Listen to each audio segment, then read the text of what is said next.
Her true story from New Jersey. My daughter screamed, "You ruined my life." So I left and left her the credit card debt too. She tore up my photos. I froze her accounts. "You ruined my wedding. You ruin everything. You ruin my life.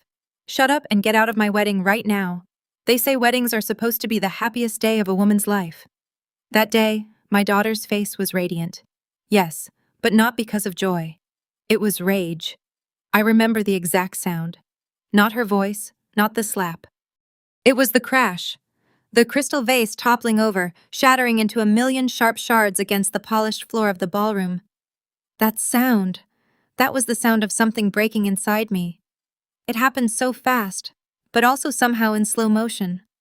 My hand had trembled a little as I reached to straighten the floral arrangement on the display table near the altar. It was a silly instinct. I always liked things to be symmetrical, but my arthritis, as usual, betrayed me. My fingers gave out. The vase wobbled, tipped, fell. Gasps echoed through the hall, heads turned. Then Melissa, my only daughter, standing at the altar in her $10,000 gown, clutching a bouquet of white roses, snapped around like a whip, her face twisted into something I didn't recognize. "You ruined my wedding. You ruined everything." Her heels clicked like gunshots on marble as she stormed toward me. I opened my mouth to apologize, to explain, but before a word left my lips, I felt the first slap, sharp, quick. Her palm met my cheek with the fury of 20 years of resentment I never even knew she carried. And then the second came harder. My body jolted. I lost balance. My knees buckled. My hand hit the floor first, then my knee. A hot sting shot up my leg. My carefully pinned hair spilled loose, curls falling into my eyes. I heard someone scream, not in fear, but in embarrassment, in scandal. The music had stopped. No one moved to help me except Emily, my late sister's daughter. She rushed to my side. Knees down on the floor, her soft voice whispering, "Aunt Linda, are you okay? Here, let me help you." I remember the coldness of the floor, the dull throb in my shoulder, and the thick silence that followed. All those guests, family, friends, strangers in tailored suits and dresses, just watched. Melissa had already turned her back to me, walking away like I was a stain on her wedding day. I was the mother of the bride, and I had just been slapped to the ground by the bride herself. Emily helped me up, wiping a spot of blood from my knee with a napkin she found on a table. My cheeks burned, not from the hit, but from the humiliation, the betrayal. I looked around and saw eyes pretending not to stare, lips whispering behind champagne glasses. My gaze found my daughter again. Melissa stood near the altar, flanked by her new in-laws. Her new mother-in-law placed a hand on her back like a shield. Melissa didn't look at me once. I steadied myself, fixed my hair with shaking fingers, and gathered my small clutch from the floor. My body ached, but my heart had gone numb. I think I'll go now," I whispered to Emily. She clutched my hand tightly. "Let me take you, please." I shook my head. "No, I'll call a cab." I walked past rows of stunned faces, past the string quartet who had no idea whether to start playing again, past the wedding planner holding a clipboard, eyes wide with discomfort. I walked out of that ballroom like a ghost. No one wanted to acknowledge, no one stopped me, no one called my name, not even my daughter. Outside, the cold hit me like a slap of its own. I stood on the sidewalk for a long moment, watching the sun set behind the marble columns of the reception hall. Then I reached for my phone. My fingers still trembled. My cab arrived 10 minutes later. The driver looked surprised to see a woman in a formal purple gown, hair skew with blood trickling down her knee. "Miss, are you okay?" I smiled faintly. "Just drive, please." The ride home was quiet. I looked out the window, watching the city blur past. I thought about all the things I had done for Melissa. All the nights I stayed up while she had the flu as a child. All the piano recital I attended with roses.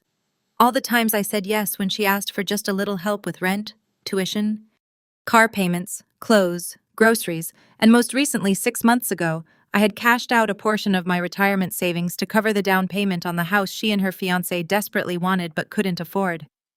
I did it because I loved her, because I believed I would always be her mother, and she would always be my daughter. Tonight, she showed me just how wrong I had been. My phone buzzed once in my purse. A notification. A wedding photo already posted online. Melissa smiling with her new husband, surrounded by her bridesmaids. I wasn't in the photo. Of course I wasn't. By the time I got home to the small guest room she had given me in the basement of their house, I felt the first tear fall. Just one, then another. I sat on the edge of the bed, hands folded in my lap, staring at nothing. On the floor beside the dresser was a small cardboard box. In it, tucked beneath a folded blanket, was the album I had made her when she graduated college. Photos from her childhood, birthday parties, her first tooth, her high school prom, her father before he passed. I had carried that album across 2 moves. I had wrapped it myself in bubble wrap. Tonight, I picked it up and held it close. And I realized something. That vase wasn't the only thing that shattered today. My illusion of love, the one that told me that if I just kept giving, kept being quiet, kept being good, I'd always be valued, that illusion broke too. For the first time in my life, I didn't feel like a mother. I felt like a mistake. But deep inside me, something else stirred. It was not anger. It was not revenge. It was clarity. And clarity, I've learned, is louder than pain. Tomorrow, I would clean my wounds. And then I would begin again, but not the way Melissa expected. Not the way anyone expected. They thought I was a harmless woman with a kind heart and a quiet tongue. They were right until now. I did not sleep that night. I lay in bed fully dressed, shoes still on, the pain in my knees throbbing with every small movement. But the pain in my body was nothing compared to the hollow that had opened up inside my chest. When the sun crept in through the narrow basement window, I got up. I did not brush my hair. I did not put on fresh clothes. I walked up the creaky stairs with the quiet steps of someone returning to a house where they were no longer welcome. Melissa was already awake. She was in the living room, standing in front of the fireplace. Her veil was still on the armrest, tossed carelessly. The wedding dress had been replaced by a white bathrobe, but the fury in her eyes was untouched by sleep. She was holding something in her hands, thick pages. I recognized the cover immediately. It was the photo album, the one I had made by hand, the one I had given her when she turned 25, the one with the linen cover and gold script that read, "Our family, our forever." "Where were you?" she asked coldly. I opened my mouth to speak, but before I could answer, she tore the first page straight down the center. "You embarrass me in front of everyone," she hissed. I blinked. "Melissa, you've always ruined everything," she said louder now. "You never made anything easier for me." Another page ripped. The photo of her as a baby in her father's arms, torn. "Melissa, please stop," I said, my voice trembling. "I mean it," she spat. "You're not even family anymore." The next page. My wedding photo. Me in my mother's lace dress holding roses beaming beside her father. Torn in half. I couldn't move. My hands froze at my sides. My legs felt like stone. I just stood there watching as my child, the same little girl who used to cry when I left for work, who used to draw hearts around our stick figure doodles, tore through our memories like trash. "You never did anything for me," she screamed. She flung the album into the kitchen trash can. Pages fluttered like wounded birds. Then she picked up the lid and slammed it down. "Do you hear me, Mother?" she said. "I don't owe you anything." And then she walked out. The silence afterward was louder than the yelling. I stood there for a long time, not knowing what to do with my hands or with the pounding in my heart. Then slowly, very slowly, I walked over to the trash can. I lifted the lid. There they were. Torn pieces, ripped faces, bent edges, lifetimes reduced to scraps. I reached in with shaking hands and pulled them out one by one. Each photo cut deeper than the last. A birthday cake with 5 candles. Melissa's gap-toothed grin. The vacation to the Smoky Mountains. Her arms wrapped around my neck as we laughed in the cold. The hospital photo. Me holding her newborn form, sweat still on my brow. Love burning in my eyes. Gone. All of it. I sat on the kitchen floor surrounded by the photos, my knees sore against the tiles. My fingers tried to piece some of them back together, aligning edges, pressing tape from the junk drawer onto corners that no longer fit. But the tape didn't heal anything. It just reminded me that even love has limits when it is not returned. At some point, Emily called. I didn't answer. I could not speak. I couldn't even cry. I just sat there in silence, holding pieces of my life in my hands, trying to find sense in the senseless. She had said I was not family anymore, and for a moment, I almost believed her, because how could anyone do this to their own mother? How could someone destroy the very proof of their own existence, memories that someone else had protected for decades? The tears came slowly, then all at once. Hot, aching sobs that rattled out of me like an exorcism. But I did not scream. I did not curse her name. I just wept for the girl I had raised and for the woman she had become. Later that day, she went out with her new husband. Not a word was exchanged. Not a glance in my direction. I heard the door slam, and then nothing. Just the ticking of the wall clock, the sound of my breath, the ripping sound still playing over and over in my mind. I cleaned the floor. I folded the torn photos and placed them in a Ziploc bag. I hid it beneath my pillow that night. I do not know why. Maybe to remind myself that it all had been real once. That love, even when forgotten, had once lived here. That night, I stared at the ceiling. One thought looping in my mind. If I meant nothing to her, maybe it was time I stopped acting like I owed her everything. The pain had carved something open inside me, and something else had quietly stepped in to take its place. Resolve. After Harold died, the house felt too big, too quiet, too much like a museum for a life that had moved on without me. I sold it 3 months after the funeral. No one pressured me to. It was my choice. Or so I told myself. The truth was, I was tired of cooking for one, of sitting in the same recliner, staring at the same framed photo of our honeymoon in Cape Cod. I needed something else. Or maybe I just needed someone. Melissa had called me the week before I signed the paperwork. "Mom," she said, her voice tight, "we're falling behind on the mortgage again. If we miss another payment, we might lose the house." I didn't even ask her how far behind they were. I didn't ask what they'd been doing with their money. I just asked for the amount. She hesitated, then told me. And I said, "Don't worry, I'll take care of it." That's how I ended up draining half of my savings from the retirement account Harold and I had built over 40 years. The funds were meant for medical emergencies, for late comforts, for me. Instead, I paid 6 months' worth of mortgage upfront directly to the bank so Melissa and her husband could have peace of mind and not lose their roof.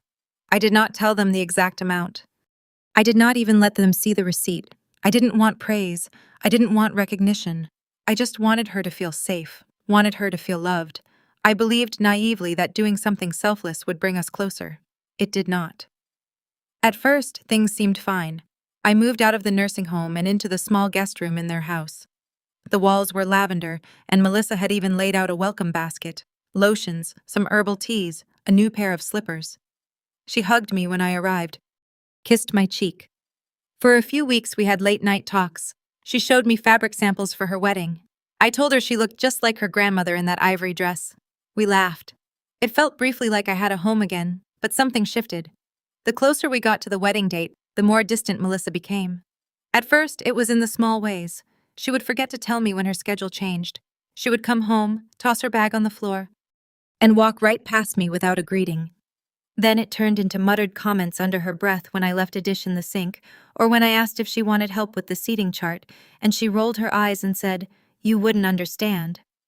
One afternoon, I overheard her on the phone saying, "I swear sometimes it's like having a toddler in the house again. She just needs things." She was talking about me. I said nothing. I made myself smaller. I cooked dinner and stayed out of sight. I cleaned up after their dog, even when it wasn't mine to clean. I folded their laundry while watching old black and white movies on mute. I did all this because I believed what I had told myself in the nursing home. Mothers endure. That's what we do. Even when our hearts break, even when we are forgotten, even when love turns into a ledger of perceived inconveniences. The day before the wedding, I offered to go pick up the flower arrangements. She said no. I asked if she wanted me to steam her veil. She didn't answer, so I sat in my room and quietly packed away the lace handkerchief I had saved for her, the one my mother gave me on my wedding day. I had embroidered Melissa's initials into one corner. I folded it and placed it at the back of my drawer. That was the moment something inside me shifted. Not in anger, not in bitterness, but in sorrow. A sorrow so deep it made my bones ache. A sorrow so quiet it could sit beside you at the dinner table and you'd never even know it was there. I kept thinking of the check I had signed, of the 6 months of mortgage payments I had made without a thank you, without even a passing acknowledgement, and I realized something that felt like betrayal. Kindness, when unspoken and assumed, can turn into something invisible, and invisible things are easy to ignore. I wanted to scream, "I helped save your house," but instead I wiped the counter. And I wanted to say, "I gave you everything I had," but instead I nodded when she said the potatoes were too salty. That night, I cried quietly into my pillow, asking Harold if I had failed somehow.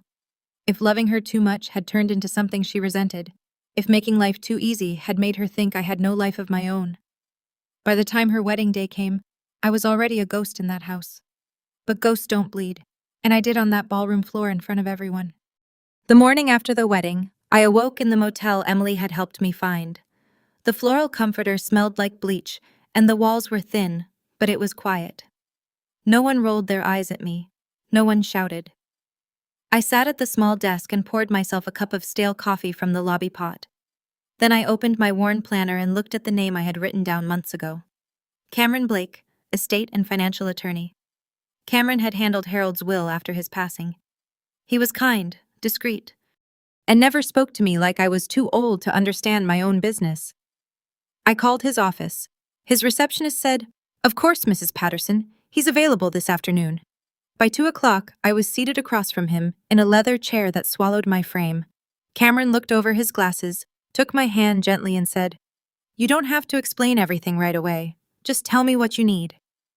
I took a deep breath. I want to know every account that still has my name on it.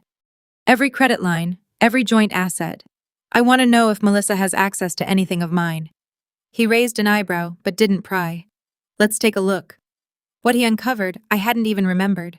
Apparently, 5 years earlier, Melissa had convinced me to co-sign a credit card when she was struggling to build her credit. I had been skeptical, but she promised she'd be responsible. I agreed only on the condition that she'd use it for emergencies. What I didn't know was that I was still the primary holder, and she had been using a supplementary card under my name for years. The statement printed out with a rustling hiss. $2,400 at a bridal boutique in Manhattan, $900 at a spa in Montclair, $6,800 at a wedding venue deposit. Airfare, designer shoes, rental cars, cocktail bars, month after month, all charged under a name she clearly forgot wasn't hers. Balance due, $51,327.92. I sat very still. I didn't cry. I didn't ask how she could do this. I already knew the answer. She did it because I let her. Because every time she took, I told myself that giving was my job, because I thought that enabling was love. I looked at Cameron and asked, "Can we freeze it?" He nodded slowly. "We can freeze the credit line, cancel the supplementary card, and put a full fraud alert on the file given she was using it without your knowledge of the extent." I smiled, the first real smile in days. "Then let's do it. Let her plan her own next shopping trip." He clicked a few things on his computer and began preparing the freeze request.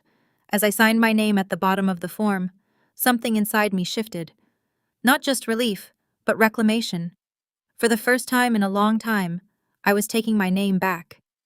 "She'll find out eventually," Cameron said gently. "She might not take it well. I hope she doesn't," I replied, calm and unwavering. "Maybe then she'll finally feel something that isn't entitlement." He leaned back. "Would you like to make any changes to your estate plan while we're here?" "Soon," I said, one step at a time. On my way out, I passed a flower shop. I stood in front of the window for a long time, staring at a vase that looked almost identical to the one I had broken at the wedding. This one was deep blue, smooth around the edges, placed next to a note that read, "Fragile, handle with care." I thought about buying it, about putting it on my future kitchen table, wherever that might be, but I didn't. Instead, I walked away with a thought I had never let myself believe before. If she saw me as disposable, then she never deserved the part of me I gave. It was barely a week after I signed the papers with Cameron when my phone rang, let it go to voicemail, then another. This time, Melissa's name flashed on the screen. Melissa in all caps, just like the way she used to text me demands. I stared at it for a moment, then let it ring.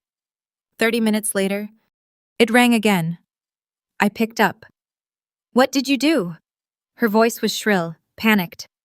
I could hear the clatter of heels, the echo of an empty room like she was pacing. "Why are my cards not working? I just got a notification that the entire account is frozen. What the hell is going on?" I said nothing at first, just listened. I went to the bank. She went on breathing heavy. And they said, "I'm responsible for $51,000. They said the credit line is no longer valid and I can't access anything." "What did you do?" I waited for the silence. It came short and sharp. Then I said, "You told me I ruined your life." "What?" she snapped. Let the bank fix it." I finished quietly. "You can't just do this," she screamed. "You can't just disappear and pull the plug on everything.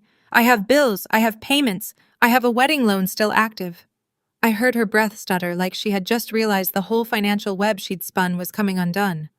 The girl who once wore matching silk pajamas and boasted about living like a queen was now at the mercy of interest rates and payment deadlines. You had no right, she hissed. No right to freeze it. That was our agreement. There was no agreement, I interrupted. My voice was calm, even.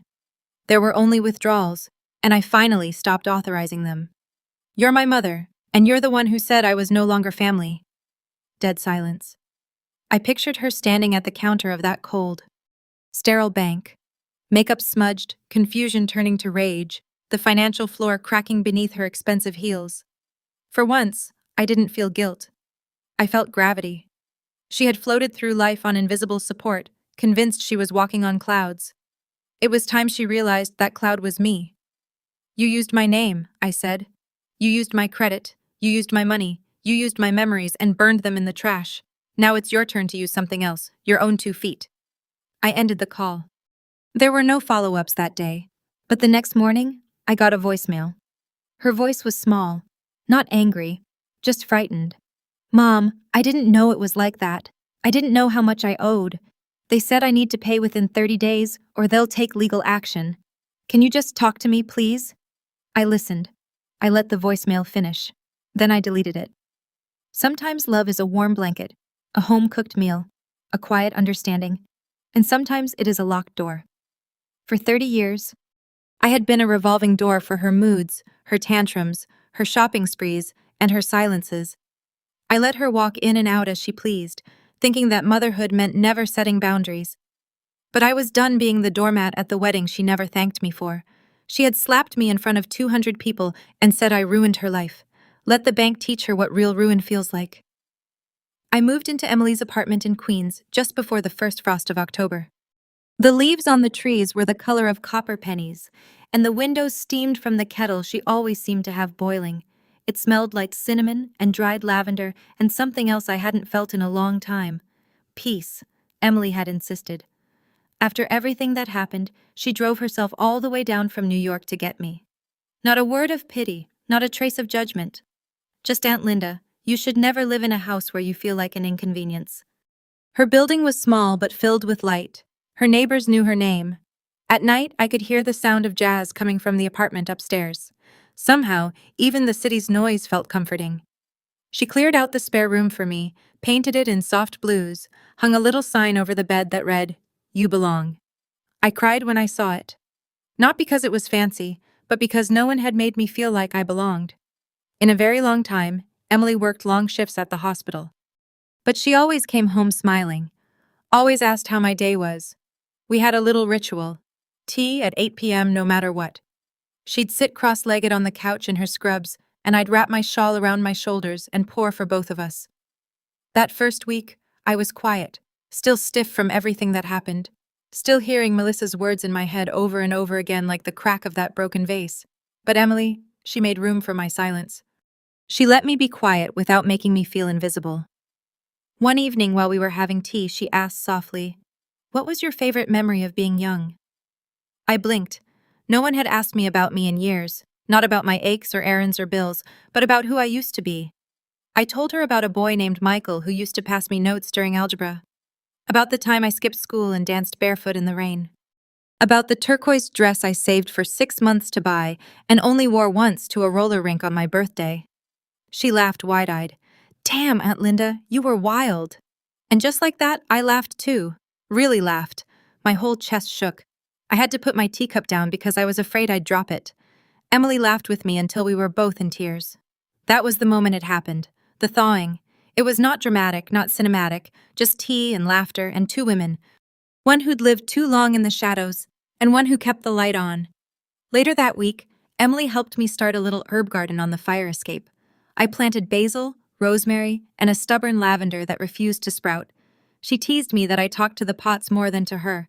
I began knitting again, reading. I found myself waking up before the alarm, excited to stretch dough or brew coffee just because it felt like living again. I wasn't in a mansion. I wasn't needed for mortgage payments or babysitting or emergency loans. I wasn't a placeholder or a prop in someone else's perfect life. I was Linda, and that was enough. The call came late on a Thursday night.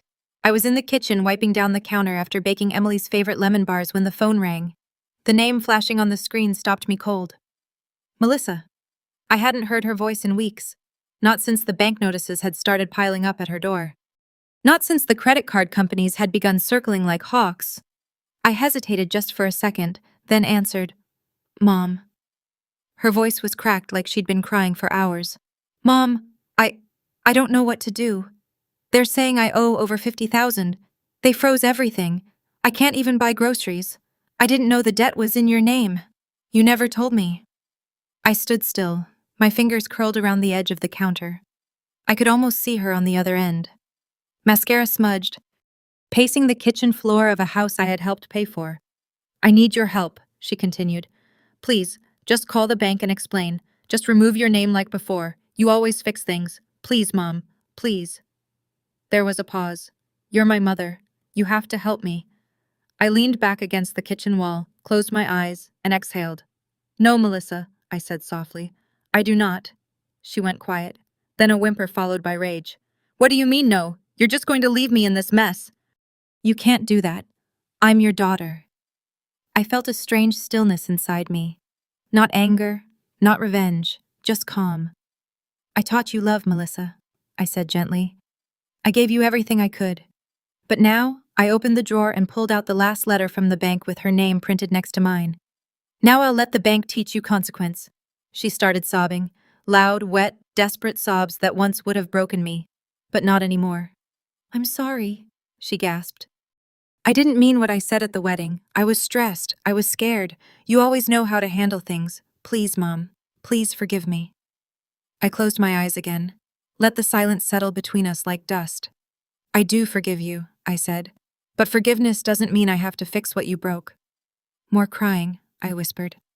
Please, I hope one day, I added quietly. You look back and understand that this wasn't punishment. It was the only way I could teach you to stand on your own. Goodbye. Melissa. And I hung up. My hand didn't shake. My voice hadn't risen. There was no bitterness in my chest, just clarity. I set the phone down and turned back to my lemon bars. The scent of citrus still lingered in the air. Emily was due home any minute. She'd walk in tired from her shift, ask me how my day was, and listen when I answered. She wouldn't yell, she wouldn't ask for money, she wouldn't tear up my photos. She'd just sit across from me, sip her tea, and talk to me like I mattered. For the first time in a long, long while, I wasn't someone's emergency fund, someone's scapegoat, or someone's silent support beam. I was just a woman who had finally drawn the line between love and being used. And I wasn't crossing it again. I never thought I would stand at a podium again. Not at this age, not with these knees. But there I was, one Friday afternoon in the basement of the Ridgewood Public Library, surrounded by folding chairs and the hum of a too-old air conditioner. The room was filled mostly with women. Many wore cardigans even in the spring warmth, their hands folded on their laps or wrapped around paper cups of weak coffee. Some sat next to daughters. Most did not. The sign behind me read, Elder Voices, Real Stories of Resilience. I adjusted the microphone. My voice came out softer than I expected, but clear. My name is Linda, I began, and I used to believe that being a mother meant a hush fell. They leaned in, not with pity, but with recognition. I told them everything. How I had left the assisted living home to help my daughter. How I paid 6 months of her mortgage from my own savings. How I lived in her house, cooked her meals, folded her laundry, and how on the most expensive day of her life, dressed in white lace and diamonds, she slapped me to the ground and told me I ruined everything. I watched as women dabbed at their eyes with tissues. One woman let her coffee go cold in her lap.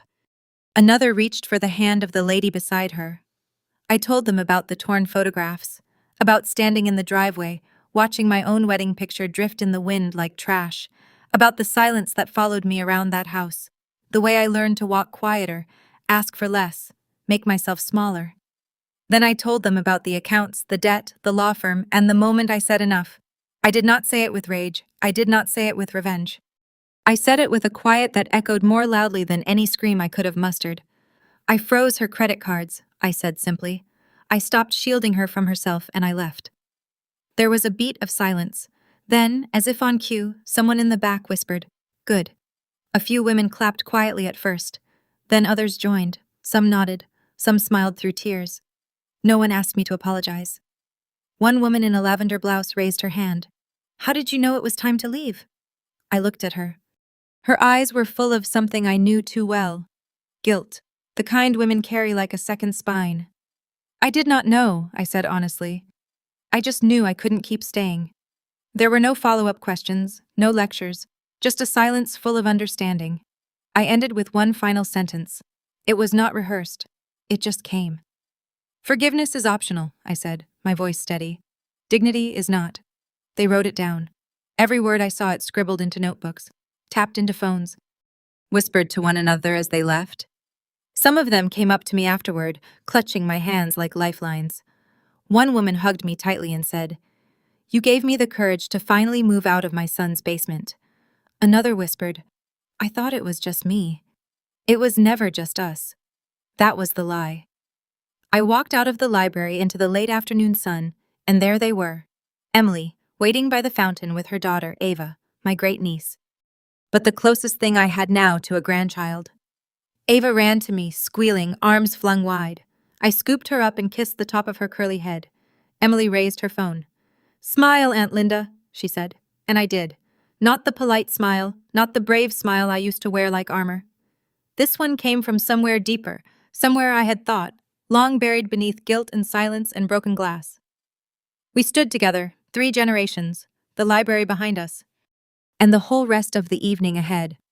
As the camera clicked, I thought about the photos that had been torn apart, burned, erased, and I thought, they burned my photos, but they never burned my worth. I am not a bank account. I am not a burden. I am not a ghost in someone else's house. I am Linda, and I am finally home. She was slapped in public, humiliated at her own daughter's wedding. Her photos were torn, her worth denied, and her silence mistaken for weakness. But Linda didn't scream. She didn't beg. She chose dignity. And in the end, when her daughter cried for help, Linda gave her the only answer left. "I taught you love. Now I'll let the bank teach you consequence." This is not just a story about money or even betrayal. It's about every woman who gave too much, every mother who stayed quiet, every grandmother who was told she no longer mattered. They burned her memories, but they couldn't burn her value. Because self-worth is not written in thank you notes or family titles. It's written in how you rise when the world says sit down. Linda's story, like so many others we share on this channel, is a reminder that forgiveness is a choice, but dignity is a right. At Grandma True Stories, we believe that silence should not be the end of anyone's story. Not after everything they've survived, not after everything they've given. If this story moved you, if you saw your own mother, your grandmother, or even yourself in Linda's voice, then don't let her story disappear into the algorithm. Click subscribe, hit the bell, share this with someone who needs to remember. They still matter. Because here, we don't just tell stories. We give the mic back to the people who were told to stay quiet,